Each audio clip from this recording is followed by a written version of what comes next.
നമ്മൾ world map globe നോക്കുമ്പോൾ എല്ലായിടത്തും കര കാണാൻ സാധിക്കും. ഏഷ്യ, ആഫ്രിക്ക, യൂറോപ്പ്, വടക്കേ അമേരിക്ക, തെക്കേ അമേരിക്ക, അങ്ങനെ. എന്നാൽ നമ്മൾ ആ ഗ്ലോബ് ഒന്ന് കറക്കി മറുവശം നോക്കിക്കഴിഞ്ഞാൽ വിചിത്രമായ ഒരു കാര്യം കാണാം. അതായത് ഭൂമിയുടെ ആ മുഴുവൻ ഭാഗത്തും വലിയ ഭൂഖണ്ഡങ്ങളോ കരഭാഗങ്ങളോ ഒന്നുമില്ല. അവിടെ വെള്ളം മാത്രമേയുള്ളൂ, വെറും വെള്ളം മാത്രം. ഇതാണ് പസഫിക് സമുദ്രം. അതായത് ഭൂമിയിലെ എല്ലാ ഭൂഖണ്ഡങ്ങളും ഈ പസഫിക് സമുദ്രത്തിൽ കൊണ്ടുപോയി വെച്ചാൽ പോലും ഇനിയും ബാലൻസ് സ്ഥലമുണ്ടാകും.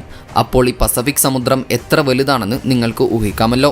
എന്നാൽ ഇത്രയും വലിയ ഒരു സമുദ്രം ഉണ്ടായിട്ടും എന്തുകൊണ്ടാണ് ഇവിടെ ഒരു ഭൂഖണ്ഡം പോലും ഇല്ല എന്നുള്ളതും ഈ സമുദ്രത്തിൻ്റെ ആഴങ്ങളിൽ ഒളിഞ്ഞിരിക്കുന്ന അത്ഭുതങ്ങൾ എന്തൊക്കെയാണെന്നും ഈ സമുദ്രത്തിലെ പരസ്പരം ചേരാത്ത ജലഭാഗത്തെക്കുറിച്ചൊക്കെയാണ് ഈ വീഡിയോയിലൂടെ നമ്മൾ കാണാൻ പോകുന്നത്.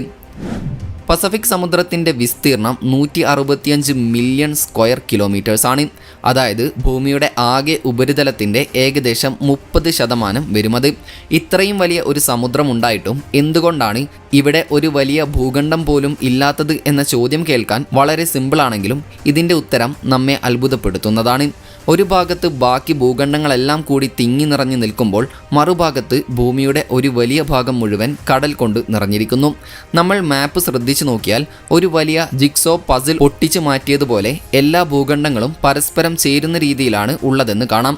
ഈ പസിലിൻ്റെ കഥ തുടങ്ങുന്നത് കോടിക്കണക്കിന് വർഷങ്ങൾക്ക് മുൻപാണ്. അതിനെക്കുറിച്ച് നമുക്ക് വഴിയെ മനസ്സിലാക്കാം.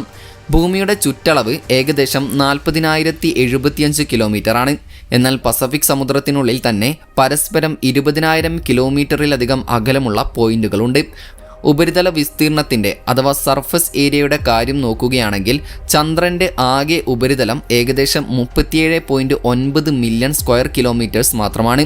അതായത് ചന്ദ്രൻ്റെ മുഴുവൻ ഉപരിതലത്തെക്കാളും 4 ഇരട്ടിയിലധികം വലുതാണ് പസഫിക് സമുദ്രം. ഇത്രയും വലിയൊരു സ്ഥലത്ത് എന്തുകൊണ്ടാണ് മറ്റ് കരഭാഗങ്ങൾ ഇല്ലാത്തത് എന്ന് മനസ്സിലാക്കാൻ നമ്മൾ കുറച്ചധികം വർഷങ്ങൾ പിറകിലേക്ക് സഞ്ചരിക്കണം. അതായത് ഏകദേശം 200 മുതൽ 300 മില്യൺ വർഷങ്ങൾക്ക് മുൻപ്.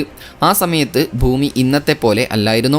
അന്ന് 7 ഭൂഖണ്ഡങ്ങളോ പല സമുദ്രങ്ങളോ ഒന്നും ഉണ്ടായിരുന്നില്ല. പാൻജിയ എന്ന ഒരൊറ്റ വലിയ സൂപ്പർ കോണ്ടിനെൻ്റ് മാത്രമാണ് അന്നുണ്ടായിരുന്നത്. അതിനു ചുറ്റുമായി പന്തലാസ എന്ന ഒറ്റ സമുദ്രവുമാണ് ഉണ്ടായിരുന്നത്. അതായത് ഇന്ന് നമ്മൾ പല കഷ്ണങ്ങളായി കാണുന്ന ഭൂമി പണ്ട് ഒരൊറ്റ വലിയ കരഭാഗമായിരുന്നു എന്നർത്ഥം. ഇന്നത്തെ അറ്റ്ലാന്റിക്, ഇന്ത്യൻ, ആർട്ടിക് സമുദ്രങ്ങളെല്ലാം പാൻജിയ പൊട്ടിപ്പിളർന്നപ്പോൾ പുതുതായി ഉണ്ടായ ജലാശയങ്ങളാണ്. എന്നാൽ പസഫിക് സമുദ്രം എന്നത് അന്നത്തെ ആ പന്തലാസയുടെ ബാക്കി പത്രമാണ്. പക്ഷേ ഈ മാറ്റം വെറുതെ സംഭവിച്ചതല്ല. ഇതിന് പിന്നിൽ വളരെ വലിയൊരു ശക്തി ഉണ്ടായിരുന്നു. അതാണ് ടെക്ടോണിക് പ്ലേറ്റ്സിൻ്റെ ചലനം. ഭൂമിയുടെ ഉപരിതലത്തെ ടെക്ടോണിക് പ്ലേറ്റ്സ് എന്ന് വിളിക്കുന്ന പല വലിയ കഷ്ണങ്ങളായി തിരിച്ചിട്ടുണ്ട്. ഈ പ്ലേറ്റുകൾ എപ്പോഴും ചലിച്ചു കൊണ്ടിരിക്കുകയാണ്. വളരെ പതുക്കെയാണ് നീങ്ങുന്നതെങ്കിലും അവ ഒരിക്കലും നിൽക്കുന്നില്ല. 1912 ആൽഫ്രഡ് വെഗ്നർ എന്ന ഒരു ജർമ്മൻ സയൻറ്റിസ്റ്റാണ് ഭൂഖണ്ഡങ്ങൾ ഒരിടത്ത് ഉറച്ചു നിൽക്കുന്നവയല്ല എന്ന് ആദ്യമായി പറയുന്നത്. അവ പതിയെ പരസ്പരം അകന്നു പോവുകയോ അല്ലെങ്കിൽ അടുത്തേക്ക് വരികയോ ചെയ്യുന്നുണ്ട്. ഈ തിയറിയാണ് കോണ്ടിനെൻ്റൽ ഡ്രിഫ്റ്റ് തിയറി എന്ന് അറിയപ്പെടുന്നത്. പാൻജിയ എന്ന സൂപ്പർ കോണ്ടിനെൻ്റ് എങ്ങനെ പല കഷ്ണങ്ങളായി പൊട്ടി ഇന്നത്തെ ഭൂഖണ്ഡങ്ങൾക്ക് രൂപം നൽകി എന്ന് വെഗ്നർ വിശദീകരിച്ചു. പാൻജിയ പൊട്ടി തകർക്കപ്പെട്ടപ്പോൾ അതിന് ചുറ്റുമുണ്ടായിരുന്ന പന്തലാസ സമുദ്രത്തിൻ്റെ ബാക്കിയായ ഏറ്റവും വലിയ ഭാഗമാണ് ഇന്ന് നമ്മൾ കാണുന്ന പസഫിക് സമുദ്രം. കാലക്രമേണ ഈ ടെക്ടോണിക് പ്ലേറ്റ്സുകൾ കൂട്ടിയിടിക്കുകയും അകലുകയും ചെയ്തുകൊണ്ടിരുന്നു. അത് ഓരോ തവണയും പുതിയ കരഭാഗങ്ങളും പുതിയ കടലുകളും പുതിയ ആഴങ്ങളും ഉണ്ടാക്കി. ഇതൊക്കെ സംഭവിക്കുമ്പോഴും പസഫിക് സമുദ്രം അവിടെ തന്നെ നിലനിൽക്കുകയായിരുന്നു. അങ്ങനെയാണ് ഇന്ന് നമ്മൾ കാണുന്ന തരത്തിൽ പസഫിക് സമുദ്രം ഇത്രത്തോളം വലുതായത്. ഇനിയൊരു ചോദ്യം വരുന്നത് ഇതാണ്: ഈ പ്രക്രിയ ഇപ്പോഴും നടക്കുന്നുണ്ടോ? അതായത് സമുദ്രത്തിൻ്റെ ആഴത്തിൽ ഇപ്പോഴും എന്തെങ്കിലും സംഭവിക്കുന്നുണ്ടോ എന്നുള്ളത്? ഉത്തരം ഉണ്ട് എന്നതാണ്. ഇതിൻ്റെ ഏറ്റവും ശക്തമായ പ്രത്യാഘാതം ഇന്നും നമുക്ക് പസഫിക് സമുദ്രത്തിൽ കാണാനും കഴിയും. നമ്മൾ പസഫിക് സമുദ്രത്തിലേക്ക് നോക്കുമ്പോൾ കടലിൻ്റെ ആഴത്തിൽ വെട്ടിമുറിച്ചതുപോലെ തോന്നുന്ന പല കിടങ്ങുകളും, അതായത് ട്രെഞ്ചുകളും ആഴങ്ങളിൽ ഒളിഞ്ഞിരിപ്പുണ്ട്. അവയിൽ ഏറ്റവും ആഴമേറിയത് മരിയാന ട്രെഞ്ചിലെ ചലഞ്ചർ ഡീപ്പാണ്. സമുദ്രനിരപ്പിൽ നിന്ന് ഏകദേശം 10,935 മീറ്റർ താഴെയാണിത്. മൗണ്ട് എവറസ്റ്റിനെ തലകീഴായി നിർത്തിയാൽ എങ്ങനെയിരിക്കും എന്ന് സങ്കല്പിച്ചു നോക്കൂ. അതിൻ്റെ മുകൾ ഭാഗം പോലും ഈ കിടങ്ങിൻ്റെ അടിത്തട്ടിലെത്തി. മരിയാന ട്രെഞ്ചിൻ്റെ അടിത്തട്ടിലെ സാഹചര്യങ്ങൾ മനുഷ്യന് സങ്കല്പിക്കാൻ കഴിയുന്നതിലും അപ്പുറമാണ്. അവിടെ സൂര്യപ്രകാശം ഒട്ടും തന്നെ എത്തില്ല. കൂടാതെ ഇവിടുത്തെ വെള്ളത്തിൻ്റെ താപനില മരവിക്കുന്ന തണുപ്പാണ്. ഏകദേശം 1 മുതൽ 4 ഡിഗ്രി സെൽഷ്യസ് വരെ മാത്രം. എന്നാൽ ഇതിനേക്കാളും ഭയപ്പെടുത്തുന്നത് ഇവിടുത്തെ കടുത്ത മർദ്ദമാണ്, അഥവാ പ്രഷറാണ്. ഭൂമിയുടെ ഉപരിതലത്തിലുള്ളതിനേക്കാൾ 1000-ലധികം ഇരട്ടി പ്രഷറാണ് ഈ കിടങ്ങിൻ്റെ അടിത്തട്ടിലുള്ളത്. അതായത് ഒരു മനുഷ്യൻ്റെ ശരീരത്തിന് മേൽ വലിയൊരു കൊമേഴ്ഷ്യൽ വിമാനം കയറ്റിവെച്ചാൽ ഉണ്ടാകുന്ന അത്രയും ഭാരം അവിടെ അനുഭവപ്പെടും. അതുകൊണ്ട് തന്നെ പ്രത്യേകമായി നിർമ്മിച്ച അത്യാധുനിക സബ്മറൈനുകൾ ഉപയോഗിച്ച് മാത്രമേ ശാസ്ത്രജ്ഞർക്ക് ഇവിടേക്ക് ഇറങ്ങിച്ചെല്ലാൻ സാധിച്ചിട്ടുള്ളൂ. ഇത്രയും കഠിനമായ സാഹചര്യങ്ങളായിരുന്നിട്ടും മരിയാന ട്രെഞ്ചിൻ്റെ ആഴങ്ങളിൽ ജീവൻ്റെ സാന്നിധ്യമുണ്ട് എന്നത് ശാസ്ത്രലോകത്തെ അത്ഭുതപ്പെടുത്തുന്ന കാര്യമാണ്. ഇവിടുത്തെ അമിത പ്രഷറിനെയും തണുപ്പിനെയും അതിജീവിക്കാൻ കഴിയുന്ന പ്രത്യേകതരം ബാക്ടീരിയകൾ, വലിയ അമീബകൾ, ചെമ്മീൻ പോലുള്ള ചെറിയ ജീവികൾ എന്നിവയെ ശാസ്ത്രജ്ഞർ ഇവിടെ കണ്ടെത്തിയിട്ടുണ്ട്. എന്നാൽ ഇത് മാത്രമല്ല ഇവിടുത്തെ ഒരേ ഒരു കിടങ്ങ്. പസഫിക് സമുദ്രത്തിൽ 10 കിലോമീറ്ററിലധികം ആഴമുള്ള മറ്റു പല വലിയ കിടങ്ങുകളുമുണ്ട്. Tonga trench, Philippine trench, Kuril Kamchatka trench തുടങ്ങിയവയൊക്കെ ആ ലിസ്റ്റിലുള്ളവയാണ്. ഇന്നും ഈ ആഴങ്ങളിൽ ഭൂമിയുടെ ടെക്ടോണിക് പ്ലേറ്റുകൾ പരസ്പരം കൂട്ടിയിടിക്കുന്നുണ്ട്. അവ കൂട്ടിയിടിക്കുമ്പോൾ പ്രധാനമായും 2 കാര്യങ്ങൾ സംഭവിക്കും. ഒന്ന് ഭൂകമ്പങ്ങളും, രണ്ടാമതായി അഗ്നിപർവ്വത സ്ഫോടനങ്ങളും. പസഫിക് സമുദ്രത്തിന് ചുറ്റുമുള്ള പ്രദേശത്തെ റിംഗ് ഓഫ് ഫയർ എന്ന് വിളിക്കാൻ കാരണവും ഇത് തന്നെയാണ്. ലോകത്തിലെ സജീവമായ അഗ്നിപർവ്വതങ്ങളിൽ ഏകദേശം 75% ഈ മേഖലയിലാണ് ഉള്ളത്. കൂടാതെ ഭൂമിയിലെ 90% ഭൂകമ്പങ്ങളും ഉണ്ടാകുന്നത് ഇവിടെയാണ്. അതുകൊണ്ട് ഒരു കാര്യം കൂടി ശ്രദ്ധിക്കണം. ഓരോ വർഷവും പസഫിക് സമുദ്രം ഏതാനും സെൻറ്റിമീറ്ററുകൾ ചുരുങ്ങുകയാണ്.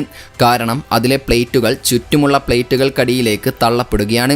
അതേസമയം അറ്റ്ലാന്റിക് സമുദ്രം പതുക്കെ വികസിച്ചു കൊണ്ടിരിക്കുകയും ചെയ്യുന്നുണ്ട്. ഒരു തരത്തിൽ പറഞ്ഞാൽ ഒരു സമുദ്രം ചുരുങ്ങുമ്പോൾ മറ്റൊരു സമുദ്രം വളരുകയാണ്. ഇനി നിങ്ങൾ ഒരുപാട് കേട്ടിരിക്കാൻ സാധ്യതയുള്ള പസഫിക് സമുദ്രവും അറ്റ്ലാന്റിക് സമുദ്രവും ചേരുന്ന സ്ഥലം എന്ന പേരിൽ വൈറലായ ഭാഗത്തെക്കുറിച്ച് സംസാരിക്കാം. ആ വീഡിയോകളിൽ കാണുന്ന ചെളിവെള്ളം പസഫിക് സമുദ്രവും അറ്റ്ലാന്റിക് സമുദ്രവും തമ്മിൽ ചേരുന്ന കാഴ്ചയല്ല.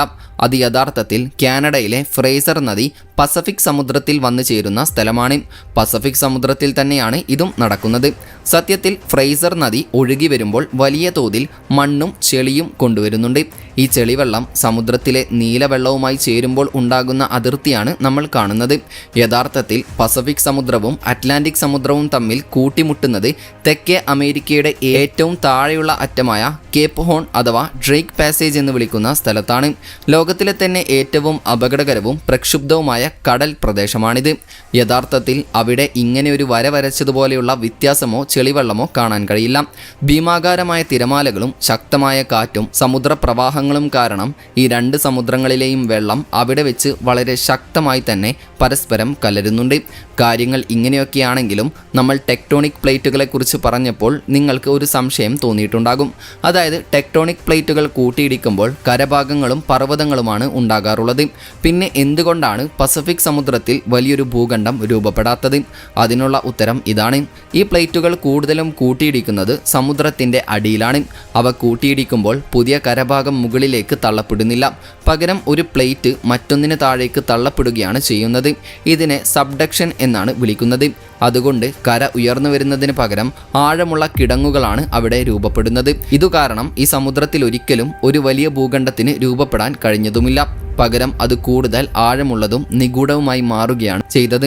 എങ്കിലും നൂറ്റാണ്ടുകൾക്ക് മുൻപ് മാപ്പുകളോ കോമ്പസോ പോലെയുള്ള ആധുനിക സാങ്കേതിക വിദ്യകൾ ഒന്നുമില്ലാതിരുന്ന കാലത്ത് പുരാതന പോളിനേഷ്യൻ പര്യവേക്ഷകർ നക്ഷത്രങ്ങളെയും കാറ്റിൻ്റെ ദിശയെയും സമുദ്ര പ്രവാഹങ്ങളെയും മാത്രം ആശ്രയിച്ച് തങ്ങളുടെ വള്ളങ്ങളിൽ ഈ വലിയ പരപ്പ് താണ്ടിയിട്ടുണ്ട്.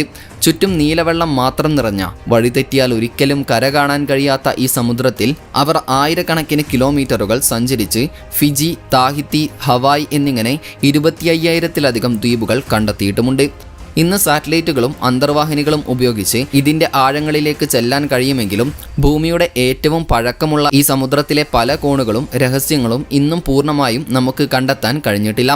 ഇത്രയും വലിയൊരു സമുദ്രം ശൂന്യമായി കിടക്കുന്നത് എന്തുകൊണ്ടാണെന്ന ആദ്യത്തെ ചോദ്യത്തിൻ്റെ വളരെ സിമ്പിളായ ഉത്തരം പാൻജിയ എന്ന ഒറ്റ ഭൂഖണ്ഡം ഉണ്ടായിരുന്ന കാലത്ത് അതിനെ ചുറ്റിപ്പറ്റി നിന്നിരുന്ന പന്തലാസ എന്ന ഒറ്റ സമുദ്രത്തിൻ്റെ ബാക്കി പത്രമാണ് പസഫിക് സമുദ്രം എന്നതാണ്. ഏതായാലും ഇതിനെക്കുറിച്ച് നിങ്ങൾക്കൊരു ധാരണ കിട്ടിക്കാണുമെന്ന് തന്നെയാണ് വിശ്വസിക്കുന്നത്.